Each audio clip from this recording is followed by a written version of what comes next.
is always going to be the landmines. Yes, I could spend an hour moving stuff around, but what fun is that? We just got to sneak through that narrow little edge there without damaging the side of the building anymore, and without damaging Kelly's trailer.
Did I mention that forklift has no brakes?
And there you have it.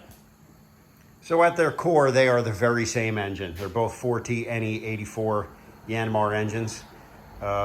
One being a turbo out of a turbo mower, and then obviously mine out of the skid steer. The closer I look at them, there's a lot of difference. I shouldn't say a lot of differences. Intake manifold's different. What else? The water pump configuration is different. Exhaust manifold and exhaust obviously are different. There's still the possibility that I could run the turbo. Again, I would have to find a hydraulic reservoir out of a 7775 turbocharged skid steer. I don't know if they're readily available or not. And I don't know even, I'm going to have to figure that out. My sense is I'll probably run the new motor non-turbo and just swap everything over from the old motor onto the new one.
All right, well, without getting too nutty, I think that'll do it.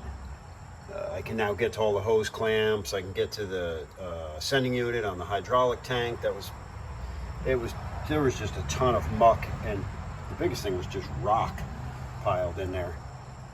And I'd say that's about as good as it's going to get. I'm going to hit it once more with some purple power, once more with the pressure washer, and call it a day. I just want to be able to, if I have to get in there and replace hoses or work on anything else, I want it to be at least remotely accessible. And it was just, literally 25 years of crap packed in there. So that'll do it for now.